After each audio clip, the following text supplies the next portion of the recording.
फिर से नसीबा तू मेरा। तुम्हारे मुंह साल से मैं अपने बेटे की जान बहुत जल्दी छुड़ा लूंगी।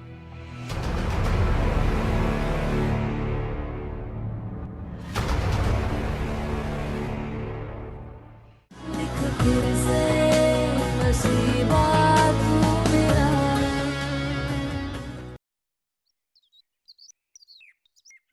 मुझे इस बात का यकीन था, तुम भले गुस्से में हो, जब तुम्हारा गुस्सा ठंडा होगा ना तो तुम्हें मेरी बातें समझ में आ जाएंगी, तुम आ जाओगी वापस।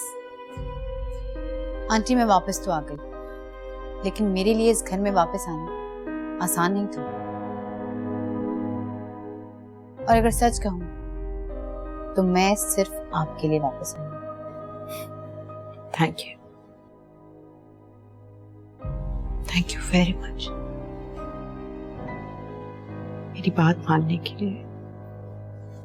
तुमने मेरा भरम रखा, मेरा मान रखा है नौरी।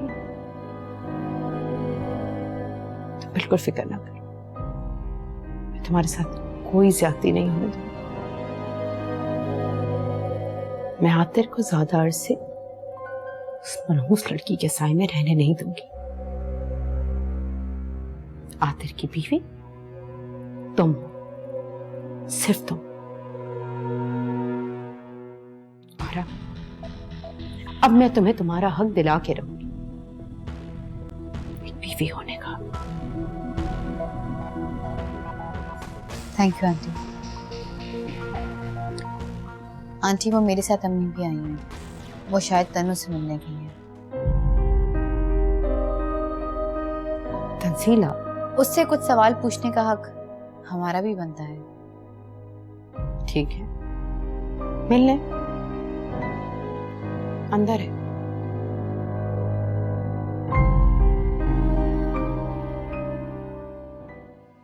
अब ये कौन है, किसे उठा लाए हो?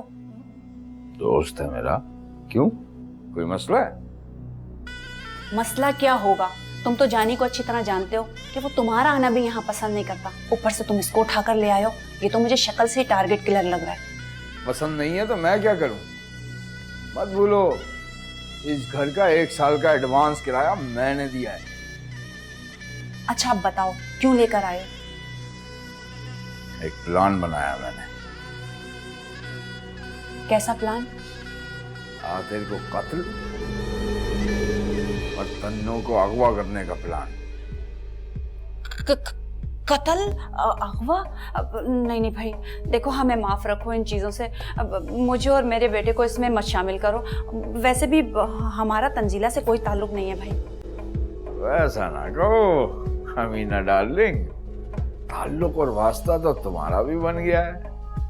लेकिन फिक्र मत करो, तुम्हारा नाम कहीं नहीं आएगा। बस तुम्हें मेरी थोड़ी सी मदद करना होगी। नहीं करोगी तो ये काम तो हमने फिर भी करना है। और तुम्हें आतिर के दफ्तर में पूरे स्टाफ ने मेरे साथ देखा था। पुलिस का शक सीधा तुम पर जाएगा। अब फैसला करो, तुम्हें क्या करना है? मेरी मदद करनी है या नहीं करनी? अच्छा बताओ मुझे क्या करना है, कैसी मदद? हाँ, कैसी मदद, अब सुनो।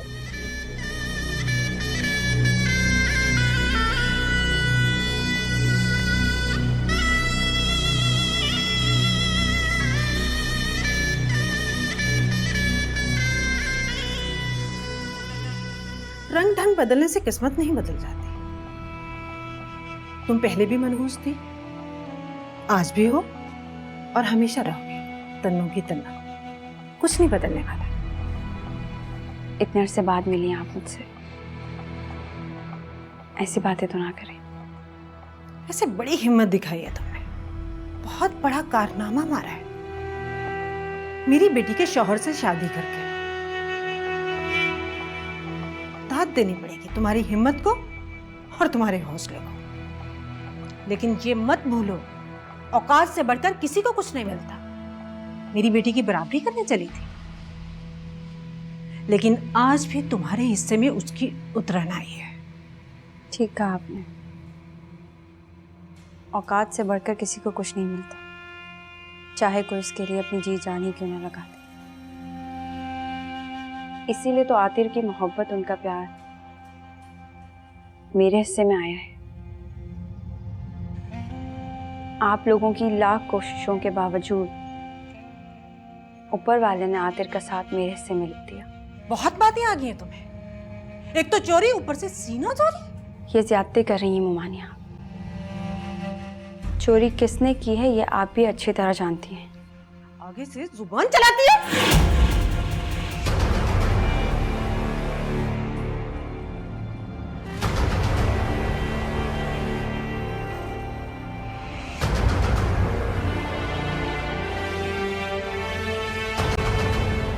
बस अब और नहीं, आइंदा ये गलती मत कीजिएगा। आप मेरी मुमानी हैं, मामू जान की शरीक हया। अब वो इस दुनिया में नहीं, लेकिन फिर भी आप मेरे लिए काबिल एहतराम हैं।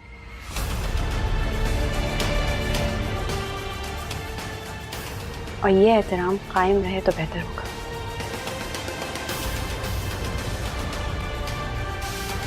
अब आप जा सकती हैं।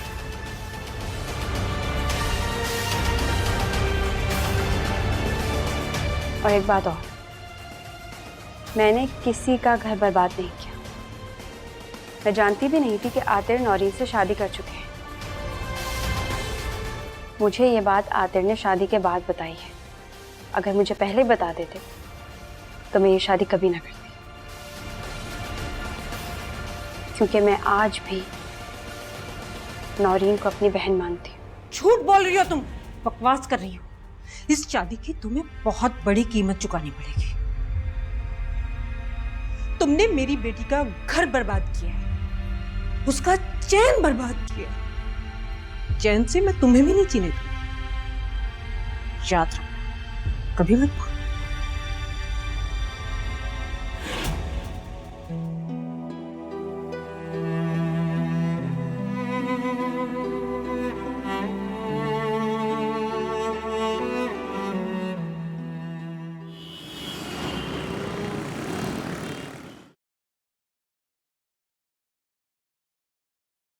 बाबा, मैं नौरीन को तलाक देना चाहता हूँ। एक तरफ मामा है और अब दूसरी तरफ तंजीला है। दोनों मेरे इस फैसले के खिलाफ हैं। ऐसा कोई भी कदम अभी जल्दबाजी होगा आतिर। सब्र करो, इंतजार करो। हो सकता है वक्त और हालात खुद ही कोई रास्ता निकाल दे। लेकिन बाबा, खुद से रास्ता कैसे निकलेगा? और फिर नौरीन के होते हुए हम लोग खुशहाल जिंदगी नहीं गुजार सकते। इसमें कुछ शक नहीं है, लेकिन जो मैं देख रहा हूं, महसूस कर रहा हूं, वो तुम अभी नहीं समझ सकते। समझा नहीं बाबा। देखो बेटा, शादी के बाद से अब तक नौरीन की कुछ बातें, कुछ हरकतें ऐसी हैं जो हमारे लिए और हमारी फैमिली के लिए बिल्कुल भी एक्सेप्टेबल नहीं है। मगर हमें सब्र से काम लेना है। हो सकता है कि नौरीन खुद अनैतिक का फैसला कर ले।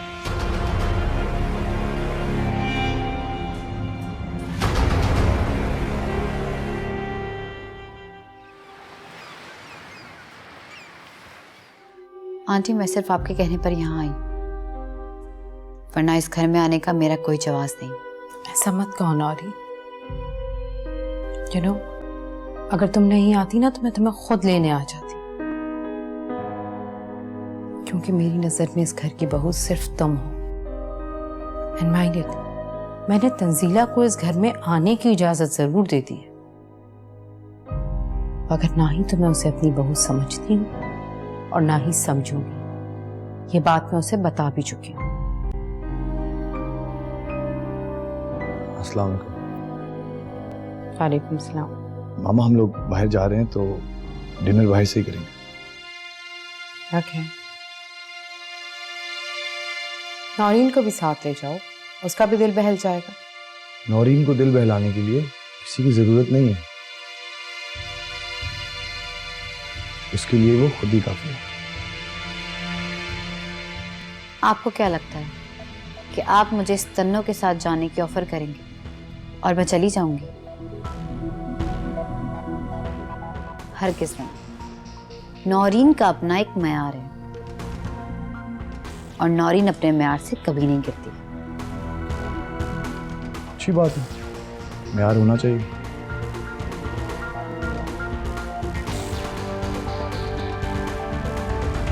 सुन लिया मामा आपने?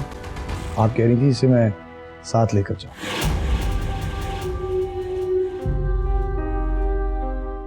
आतिर, तुमने भी तो इंसाफ नहीं किया। क्या कभी ऐसे नौरीन को अपने साथ लेकर गए हो अकेले?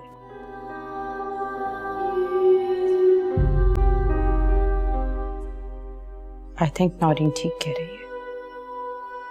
हाँ, लेकिन वो मेरी इतनी बात जरूर मानते हैं, अगर मैं उसे साथ जाने का कहूंगी तो वो जरूर जाएगी। आंटी, आपकी हुक्म अधूरी तो मैंने भी कभी नहीं की। तुमसे बात नहीं कर रही मैं, अपने बेटे से बात कर रही हूं।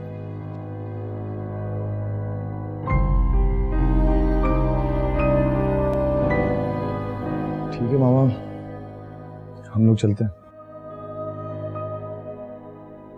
चलो तंजीला।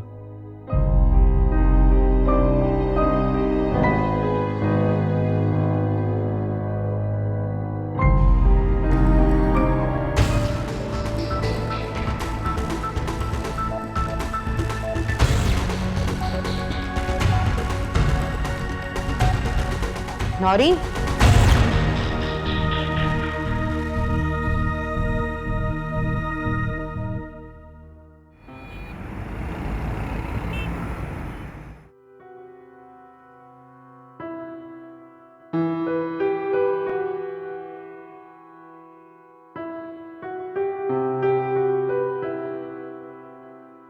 तंजीला, क्या सोच रही हो? मैं सोच रही हूँ कि हमें यहाँ अकेले नहीं आना चाहिए था। नौरीन और आंटी को भी हमारा अकेले आना अच्छा नहीं लगा। तुम्हें उनके बारे में इतना सोचने की जरूरत नहीं है। हमारी जिंदगी में नौरीन की कोई जगह नहीं है और ना ही कोई अहमियत है। तुम उसे खुद पर इतना हावी मत करो। मेरी बीवी तुम हो, इसलिए तुम्हें सिर्फ मेरे बारे में सोचना चाहिए। ऐसा आप सोचते हैं आते, लेकिन हकीकत से ना तो नजरें चुराई जा सकती हैं और ना ही उसे बदला जा सकता है। और हकीकत यही है कि नौरीन आपकी बीवी है। तो ठीक है, मैं नौरीन को तलाक दे देता हूँ।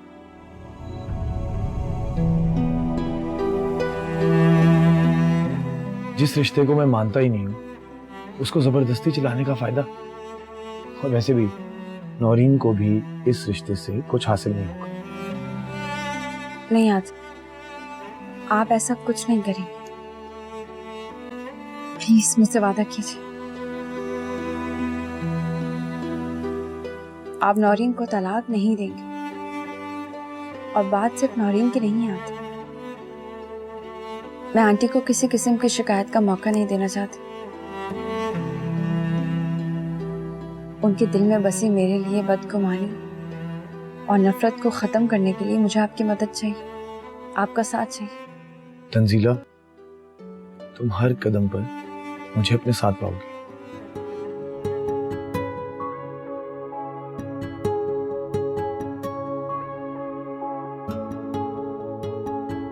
खैर, ऑर्डर कर लेते हैं, बहुत भूख लगी।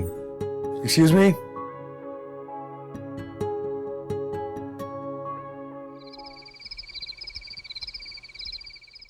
अम्मी मुझसे ये सब बर्दाश्त नहीं हुआ और अब मैं यहाँ नहीं रह सकती। वो तन्नू जिसको मैं एक नजर देखना बर्दाश्त नहीं करती, और अब वही तन्नू दिन रात मेरे घर में घूमती रहती है, और वो भी आतिर के साथ। और आपको पता है अभी वो मैडम कहाँ है? कहाँ? आतिर के साथ डिनर पर। बहुत ऊंचा उड़ रही है ये लड़की, लेकिन तू फिक्र ना करे, ऐसे पर काटूंगी कि सीधा जमीन पर आके गिरेगी और दोबारा जिंदगी में कभी उठने के काबिल नहीं रहेगी। अम्मी अब मैं आपके किसी बहलावे में नहीं आने वाली। इधर आंटी और उधर आप दोनों मुझे बहलाती रहती हैं। और एक दिन वो मुझे इस घर से बाहर निकाल खड़ा करेगी। नौरीन, पागल लड़की, बात तो सुन लेती मेरी पूरी।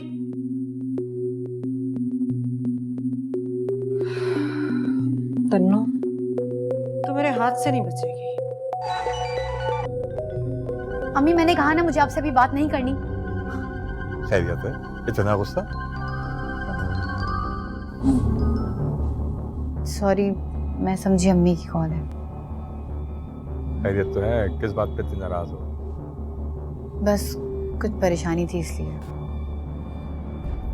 तो मुझे बता, शायद मैं तुम्हारी कोई मदद कर सकूं। नहीं, ये परेशानी मुझे खुद ही दूर करनी होगी। ऐसी कौन सी परेशानी है जो मैं आपसे बाद में बात करती हूँ। हेलो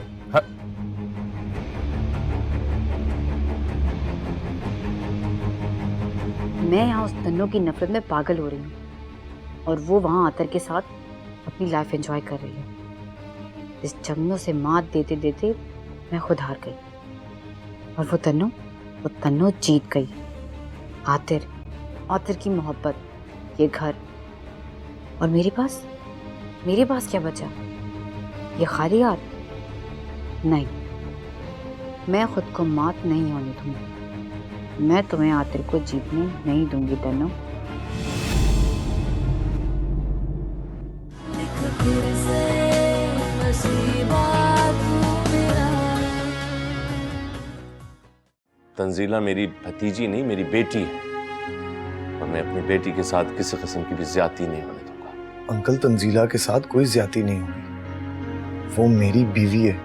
बिल्कुल, मगर दूसरी बीवी। अगर तुम सब कुछ भुलाकर अपना दिल साफ कर लो तो हम तीनों इस घर में बहुत अच्छी और पुरसुकून जिंदगी गुजार सकते हैं। मैं तुम्हारे साथ जिंदगी क्या, एक लम्हा भी नहीं गुजार सकती, और जिसके बल पर तुम इतना इतरा रही हो उसको तो मैं एक दिन तुमसे छीन ही लूंगी।